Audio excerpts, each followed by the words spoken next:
আসসালামু আলাইকুম everyone, good morning. সবাই কেমন আছেন? আলহামদুলিল্লাহ, আমরা তো সবাই আল্লাহর রহমতে ভালো আছি। এই তো আমার আম্মু সকালবেলা এখন সকালে নাস্তা করবে, রুটি ডাল সবজি, তাই না মাম্মা? মামা সবাইকে গুড মর্নিং বলো। গুড মর্নিং বন্ধুরা, আজকে আমি খাচ্ছি আর জল আর গেলো। আপনারা কি সবাই শুনতে পারছেন আমার মাম্মা কি বলেছে? বন্ধুরা শব্দ হচ্ছে তো বাহিরে থেকে, তাই খুলে দিব, দাঁড়াও। তো আমার আম্মুটাকে আমি একটু খাওয়াই দিই, ওই যে হালকা করে একটু হ্যাঁ পরোটা নিয়ে এসেছি, আর হলো সবজি, আর হলো ডাল ভুনা। তো কি অবস্থা সবার, কেমন আছেন? অনেক শীত পড়ে গেছে, তাই না? বিসমিল্লাহ বলছো? বিসমিল্লাহ, গুড। অনেক ঠান্ডা পড়ে গেছে প্রচন্ড। আজকে তাও একটু ঠান্ডা কম আছে সকাল সকালে, তাই না? তো ওকে নাস্তাটা করিয়ে নিই, আমিও নাস্তা করব, আপনারা সবাই নাস্তা করেন, তারপরে দেখা যাক। সারাদিন পাশে থাকেন, যদি আপনাদের সাথে ভালো কিছু শেয়ার করতে পারি তো ইনশাআল্লাহ অবশ্যই করব। তো নাস্তা টাস্তা করে নিই, উইকি নাস্তা টাস্তা করে দিয়ে আমি চাটা খেয়ে এখন আমি কাজে লেগে পড়েছি। তো আজকে আমি ওভেনটাকে ধরেছি, মানে ওভেনটা একটু ক্লিন করে ফেলবো। আসলে ওভেনে প্রতিদিন যেহেতু খাবার গরম করা হয়, আর প্রতিদিন তো আসলে মোছা হয় না। আমি তারপরেও চেষ্টা করি, যখন মানে কিছু যদি মানে সঙ্গে সঙ্গে একটু কিছু পরে মুছে ফেলি, ওইভাবে নোংরা হয় না। তাও ভাবলাম যে আজকে একদম ডিপ ক্লিন করে ফেলি। তো অনেকদিন থেকেই করবো করে করা হচ্ছে না। তো তো ভাবলাম যে আজকে আগে আমি এটাকে ডিপ ক্লিন করে নিব, তারপর অন্য কাজ করে ফেলবো। তো এই তো ওদের আমি একদম ফ্রেশ করে দিয়েছি, বাবুদের দিয়ে বলছি তোমরা খেলা করো, আর আমি এইদিকে এই কাজটা করে ফেলি। কারণ ওদের দেখা যাচ্ছে ওরা খুব ডিস্টার্ব করে করা যায় না। তো আমি তো ওভেন এটা পরিষ্কার করার জন্য একটু লেবুর রস আর একটু ওই ভীম আছে না, ভীম লিকুইডটা পানির মধ্যে গুলাইয়ে তারপরে নিয়েছি, নিয়ে এটা ক্লিন করছি। আর ভিতরে আমার ক্লিন করা শেষ, সেখানে আমি উপরের জায়গাটা ক্লিন করব ভালো করে।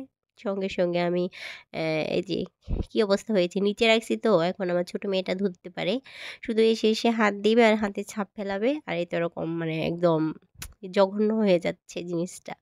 আর উপরে রাখলে দেখা যাচ্ছে বেশি ধুলা পড়ে যাচ্ছে, তার জন্য আমি নিচে রাখছি। তো কি আর করা যাবে, বাচ্চা কাচ্চা থাকলে তো এতটা মানে চোখে চোখে রাখা যায় না সব কিছু। তারপরেও যথেষ্ট পরিমাণে চোখে রাখার চেষ্টা করি, কারণ একটা জিনিস শুধু ভাঙবে তা তো না, বা নষ্ট হবে, বাচ্চাটারও তো অনেক ক্ষতি হইতে পারে, তাই না? তো সঙ্গে সঙ্গে আমি আমার ওভেন রেকটাকেও ভালো করে ক্লিন করে নিব।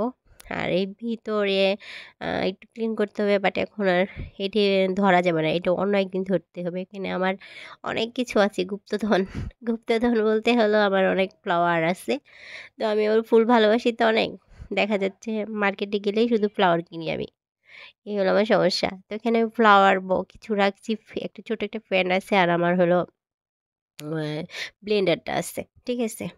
তো এই তো উপরে নিচে সব মোছা আমার শেষ হয়ে গেছে। এখন দেখেন জিনিসটা কত সুন্দর লাগতেছে, তাই না? মনে হচ্ছে একদম মাত্রই নিয়ে আসলাম। তো সকালবেলা নাস্তা টাস্তা করে দেখা যাচ্ছে ওভেন পরিষ্কার করতে যেয়ে আমার বিছানাটা মানে ওঠাতেই ভুলে গেছি। তার মধ্যে আরও সকালবেলা আপু আসার আগে ভেবেছিলাম মানে ওই ওয়ারড্রোবটা খুলেছিলাম, ওর নিচে অনেক শীতের কাপড় ছিল, ওগুলো বের করেছি, তো যে হবে কি হবে না, একদম পুরা মানে জায়গাটা নষ্ট হয়ে আছে। তো ওগুলো বের করে আমার আর বিছানাটা গোছানো হয় না, এখনও অনেক কাজ পড়ে আছে। তো অলরেডি আমার 2:30 বেজে গেছে, আমি জানি না কী করে কাজ শেষ করব। তার মধ্যে গিয়েছিলাম আরও বাহিরে, একটু মাছ আনা দরকার ছিল একটু হালকা। তো ভাবলাম যে একটু বাইরে যাই, নিজের পছন্দ মতো মাছ কিনে নিয়ে আসি। তো আনতে যেহেতু আরও দেরি হয়ে গেছে, তো এগুলো এখন ভাজ করার আবার টাইম নেই, তাই আমি রেখে দিব, আগামীকাল ইনশাল্লাহ ভাজ করে ফেলবো। আজকে আর পাচ্ছি না। তো ওহিকে বললাম কাপড়গুলো এনে তো, একটু রোডে থেকে ওহি আরও এনে দিল। তো ওগুলো ওহির গত বছরের কাপড় ছিল সব নতুন, আসলে এই ঢাকা শহরে তো শীত নাই, তো পরতেও পারে না, দেখা যাচ্ছে ওই ছোটো হয়ে গেছে। তো ভাবলাম যে এগুলো সব গুছাইয়ে ট্রলির ভিতরে ভরে রেখে দিই, যখন আবার নুজাইফা পড়তে পারবে সামনে বছর, তাই না, বা অন্য কাউকে দিয়ে দেওয়া যাবে। তো দেখি চেষ্টা করি বিছানা গুছানোর, আর ওদেরও লাঞ্চটা দিয়ে দিতে হবে। আমি তো এখন একটু গুছাইয়ে তারপর আবার রান্নাঘরে যাব। রান্নাঘরে যেয়ে মাছটা ক্লিন করতে হবে, করে তারপরে আমি নিজেকে ক্লিন করব, তারপরে ওদের লাঞ্চ দিব। আর এই তো বিছানাটা গুছানো হয়ে গেছে মনে হচ্ছে এখন, মানে ঘরের সব কাজ শেষ, আর এখন আমার দেরি হলেও কোনো সমস্যা নেই। এই জিনিসটা কি সবার সাথে হয় আমি জানি না হয় কিনা, বাট আমার সাথে হয় অনেক।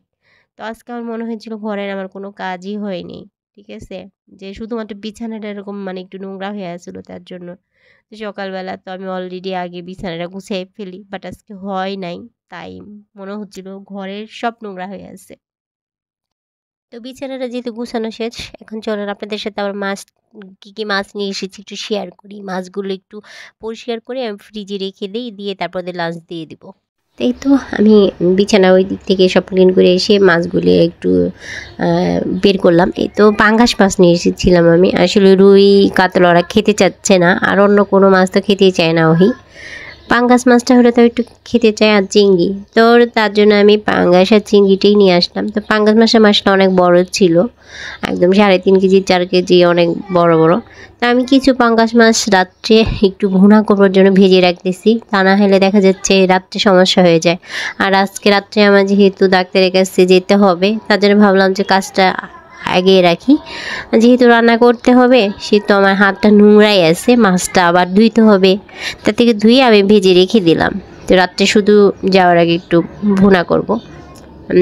এই তো আমি এর সাথে কিছু চিংড়িও দিব, ওই যেহেতু চিংড়ি খেতে পছন্দ করে এর জন্য। তা এটার মধ্যে আমি তেমন কিছু দিব না, শুধু পেঁয়াজ দিয়ে আর হালকা একটু মশলা দেবো, ধনেপাতা দিয়ে শুধু ভাজা ভাজা করে নামিয়ে ফেলবো। তো এটা খেতে কিন্তু অনেক ভালো লাগে। আপনারা কে কে খেয়েছেন জানি না, বা কয়েকজন পাঙ্গাস মাছ খান, সেটু অনেকেই হয়তো এই মাছটা পছন্দ করে না, বাট আমার কাছে খেতে ভালোই লাগে, আমার ঘরে সবাই ভালোবাসে। আর এই মাছটা ভাজতে খুব বেশি ভয় লাগে, প্রচণ্ড ছিটে যায়। তো আমার হাতে তো অলরেডি ছিটে গেছে এবং অনেক প্রচণ্ড যন্ত্রণা করতেছে। তো ওইদিকে কাজ শেষ, ওহিকে লাঞ্চটা দিয়ে দিব। আমি যেহেতু ওয়াশরুমে যাবো, তার আগে ভাবলাম যে ওকে লাঞ্চটা দিয়ে যাই। তো লাঞ্চটা বলতে জহির আজকে খিচুড়ি আছে, আর এই তো চিকেন, আর সাথে একটা বেগুন ভাজা দিয়েছি। তো ওকে লাঞ্চটা দিই, ও করে নে, পরে আমি নুজাইফাকে লাঞ্চটা করি। তো শুভ সন্ধ্যা সবাইকে। দুপুরবেলা লাঞ্চের পরে তো আর আমি এসে দেখা করতে পারি না, অনেক তাড়াহুড়া থেকে যায় বাচ্চা দুটি নিয়ে। তো সন্ধ্যাবেলা চলে আসলাম। তো সন্ধ্যাবেলা হালকা পাতলা একটু ওদের নাস্তা করে দিব। নুজাইফা রুটি খাবে, তো রুটিটা খেতে না ভালোই বাসে। তো আমি ভাবলাম বিস্কিট বানানো কিছু না, আমি রুটি খাবো। তো ডিম দিয়ে বলতেছে রুটি খাবে, তোকে খাওয়াই দিই, আর আমি একটা ব্রেড খাবো আর একটু চা খাবো। আর ওহিও ব্রেড খাচ্ছে, আর ওই যে একটা চকলেট কেক আছে ওটা খাবে, আর ফল আছে আপেল, পরে হয়তো খাবে কিনা জানি না, খেলে খাবে। আর আমি এখন তাড়াতাড়ি এসব করে রান্নাটা বসাই দিব, কারণ হঠাৎ করে আমার ডাক্তারের কাছ থেকে আজকে মানে ডাক এসেছে। আসলে আমার আজকে অ্যাপয়েন্টমেন্ট ছিল না আমার, তো হঠাৎ করেই বলতেছে যে যেতে বলতেছে, তো যেতে হবে। তার জন্য এখন মানে তাড়াহুড়া করতেছি। তো ওর বাবা আসবে, আসলে পরে ওদের রেখে তারপর আমি যাব বাসার কাছে, তো এই জন্য সময় লাগে না, 2-3 মিনিট লাগে যেতে। তো নাস্তাটা করে নিই আমি, করে নুজাইফাকেও করে দিই। তো আমি নাস্তা টাস্তা করে আমি চাটা খেয়েছি, খেয়ে দিয়ে আমি রান্নাঘরে তাড়াতাড়ি চলে আসলাম। তো এই যে আমি রান্নাটা বসাই দিয়েছি তাড়াতাড়ি। তো পেঁয়াজ দিয়ে দিয়েছি, এখানে কাঁচামরিচ, আর অল্প করে একটু বাটা মশলা দিয়ে দিব। ওকে, এর মধ্যে তেমন কিছু লাগবে না। তো পেঁয়াজটা একটু লাল লাল হলে আমি এর মধ্যে কিন্তু গরম মশলা যেমন দারচিনি এবং এলাচও দিয়ে দিয়েছি, তেজপাতাও দিয়ে দিয়েছি একটু, তাহলে মাছটা খেতে ভালো লাগবে। এই তো আর কিছু না। তো পেঁয়াজটা ভাজা হলে আমি এর মধ্যে একটু হালকা একটু আদা রসুন বাটা দিব, আর কিছু রসুন, আমান রসুনও দিয়ে দিব আমি, লবণটা দিব। লবণ তো দিতেই হবে, তাই না, খাবারের স্বাদ মানেই তো লবণ। যেমন লবণ বেশি হলেও ভালো লাগে না, আবার কম হলেও ভালো লাগে না। তো এই জিনিসটা কিন্তু আসলে খাবারের জন্য খুব গুরুত্বপূর্ণ একটা জিনিস।